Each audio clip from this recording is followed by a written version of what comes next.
welcome. Welcome to Rotterdam. Thank you. So tell me a bit about yourself and why are we sitting here? Why are you doing what you do? All that stuff. So technically I'm a video journalist, but I'll add filmmaker and presenter into that as well. But essentially what I do on a day-to-day is I make news content for social media. So news in general is becoming very traditional. A lot of money is invested into the old school way of doing things.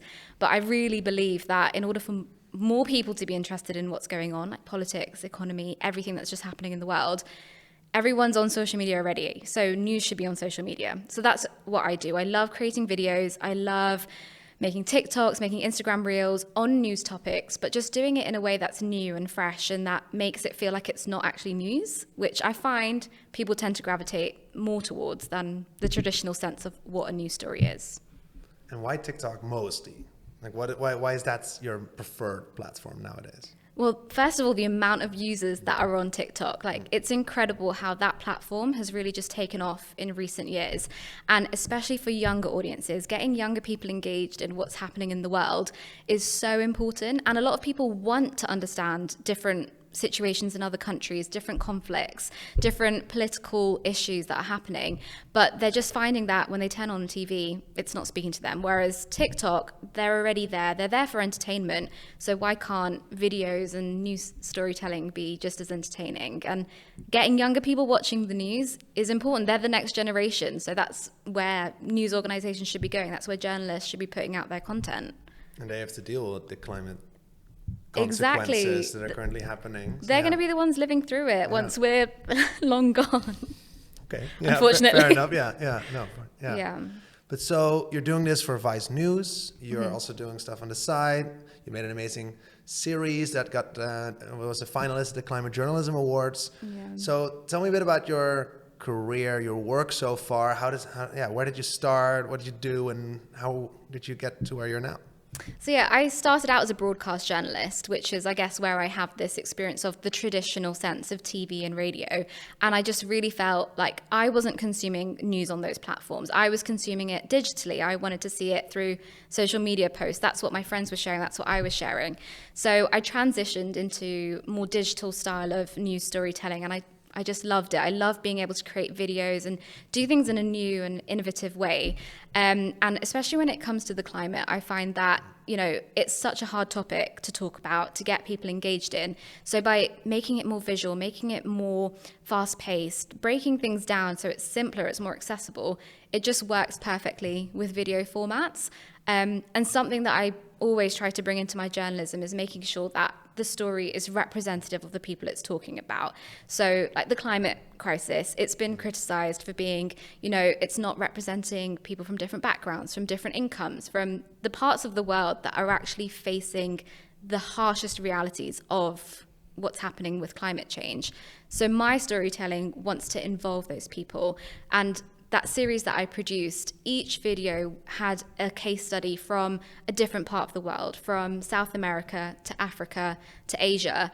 And those are the voices that we need to hear from. And they were all young people, all people who were 25 and under. They're living through the climate crisis right now. Their communities are super affected by what's going on. So their voices deserve to be heard. And that's not always the case in mainstream news. These stories need to be told. These voices need to be heard. TikTok is a great platform for it. How did you go about bringing that together? And where did you start? Or did you go straight from university to Vice News? And how did that go? How did that go about?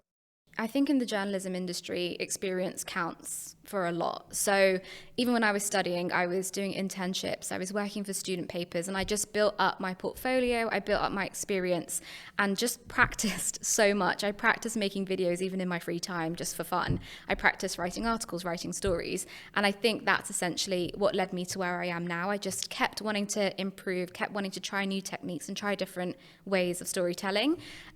With this series, I essentially started off knowing that I wanted the people whose stories I'm telling to be from different places in the world and to be affected by different parts of the climate crisis. So I started out researching activists, organizations, people who were on social media, quite vocal about what was happening in their countries. And it all starts with a conversation. So I just reached out to them. If you don't make the first move, you never know what's going to happen. So I tried my luck. I reached out to a bunch of different people, and I really let each video be led by the person who was involved in it. So for example, I had a woman from Brazil who was from a community in the Amazon, and I let her tell the issues she was facing in her own voice, in her own way. I went into it with an open mind, and I was guided more by them because they are the experts and I'm just there to pull their story together. Wow. So, but how does your own background, like from South Africa, you're Muslim, you're British, how does that influence your work? It influences everything because it's my identity. My identity is so mixed in terms of my culture and my background.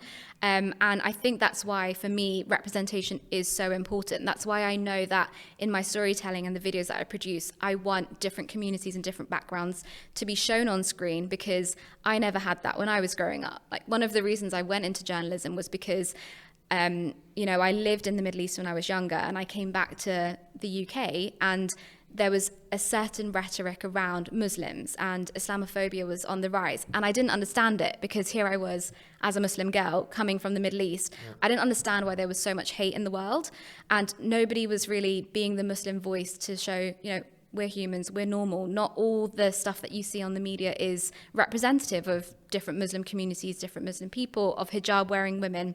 It's not always true what you're seeing.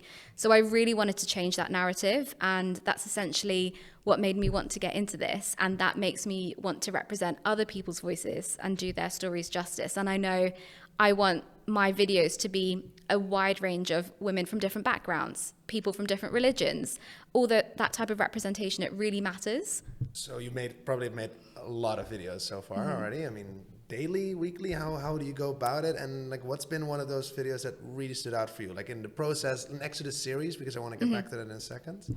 But what is one of those videos that you were like, this was just an idea, I just woke up and I started shooting this video and it actually had an effect? Yeah. Whatever way you want to interpret that. Yeah, I produce videos daily. It's literally my air that I breathe, is watching TikTok and producing TikToks or vertical videos. One video that does really stand out that I've done recently was involving a woman in Iran who was protesting against the regime, who has very, very strict hijab laws for women, dress codes for women. And in the last 2 years, there's been a huge movement for Iranian women to kind of stand up and have their voices heard. That obviously comes with security risks, which isn't the easiest when you're making videos, but I just knew I had to do a video using the voices of these women. So I had a lot of hurdles to overcome for a video that I produced. I essentially reached out to a couple of women, and I got them to write down how they were feeling. I got them to write down their daily life, the struggles that they were going through, and I reworked it into a short documentary specifically for TikTok and Instagram. And the reaction to that video was huge. The women themselves were so appreciative that they actually had an outlet to tell the world how they feel, but then also diverse communities around the world were happy to see in mainstream news that this issue was being covered. On Instagram, that video got over 1 million views. It was shared really widely, and a lot of that was down to female audiences really being really relating to what was happening in the video, and also kind of diverse audiences happy to see that story represented. Wow. How closely connected to the continent do you feel, actually? I still feel very closely connected to the continent. I mean, I lived in Spain when I was younger, when I was studying, and that was one of the best experiences of my life. I have friends across Europe because of the traveling that I do, the work that I do. I love being connected to people in different parts of the European community, because Europe's so big. So friends that I've got in Portugal are culturally very different to friends that I've got in the Netherlands. And I love that. I love the connection that you can have from being a part of Europe, but there's so many subtle differences, and stories are different, people are different, cultures different, food is different, which is another thing that I love. Yeah. So yeah, I feel very connected to it, and I love being able to have friends across the continent. But yeah, I think it's really important that voices from Europe are still told and are still represented, and that everyone connects equally still than before. Hopefully there's no big change. No worries. So, I know you were invited to speak at the British Embassy in Denmark, this inspirational women's session, as you said, to talk about, well, how it is as a journalist, but also a job-wearing journalist to work in this industry, to tell those stories. It was for a group of young women, as you said. What advice did you give them, if you gave them any advice? And what advice or tips and tricks would you give people who want to start out as a video journalist, telling stories using platforms like TikTok or Instagram or whatever? One of the pieces of advice that I gave them, which I had to learn myself the hard way, is that the things that make you different, no matter how small it is, whether it's religion, your skin color, your cultural background, those are actually your strengths. They should never be seen as a weakness, because that's your life experience, that's your identity, that's your story. So in my case, being a Muslim woman from a background that is part African, part Indian, having lived in different countries around the world, that is something that I can offer up, that I can bring into my storytelling, that I can help make connections with people, help them feel comfortable when I'm telling their story. And if anybody is considering going into journalism and feel that they're not already represented in the media, that definitely shouldn't stop you. It didn't stop me, it shouldn't stop you. And even just across the board, the things that make you unique, that's what you should be proud of, definitely. And who's someone you really look up to, or that you follow closely on TikTok or whatever, that you think like that's what I want to do in the next? Okay, let me give you two answers to that. Somebody that I really look up to. Hopefully this isn't too cheesy, but it has to be my mum. She is probably my number one inspiration. I mean, she's obviously older than me. She's still killing it. She's still super ambitious, super driven, really cares about what she's doing. She works in the NHS, so I have so much respect for her. And she's always been so courageous and brave. So that's kind of what I take on being a Muslim woman in journalism anyway. And then if we're talking about industry specific, somebody that I think is really doing a great job in telling diverse stories on social media is a creator called Nabihah, who creates short documentaries, and every single piece of work that he does is visually super interesting, but the stories even more so are really, really captivating. And, you know, I hope one day I'm able to make documentaries or videos even to a similar level that he's currently doing. How did you go about filming your series, the one that got into the Climate Journalism Awards, people from all over the continent? How did you go about that, almost technically, because you used local storytellers, local contributors from all these places, right?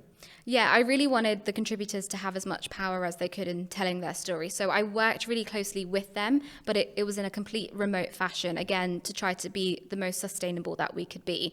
So we had a lot of chats and we had a lot of directive meetings to kind of look at, okay, how do I want these videos to look? What's going to be the most comfortable for this person who isn't naturally on camera and doesn't naturally tell their stories on video? So yeah, I worked with them in more of a director-producer role, gave them a lot of instruction and direction on what I wanted, and then really let them have some creative power as well to film what they wanted. From a technical point of view, I would send them questions, I'd send them certain shots that I wanted, and everything came back to me so that I could then edit it in a way that I had already envisioned and could execute it with their help and their guidance. Wow. Well, definitely show that series, and I think it's really amazing. And I think the way you're doing your storytelling is refreshing in a time when it's all about climate action and all about, like, I mean, in some bubbles, it feels like that's all we hear, especially also now that we just shot, it's all these climate messages. And I think the way you go about it is really, really refreshing. So yeah, we always have to remember the people are at the heart of the story. That's what I like to remember, and that's what I hope comes across in my videos. For sure. Okay, well, thank you. We'll link all that and show a bit of that, and also your series. Yes. Thank you so much for being here. Thank you. I could have continued this conversation for a long time. We got to stick to the TikTok format, so keep it nice and tight. No, you have a train to catch. Yes, I do. Thanks so much for having me. Yeah, and thanks Rotterdam as well. Loved it. Absolute pleasure to have you here. Thank you so much, and glad we got to work together again already so soon. Yeah. Thank you. Thank you.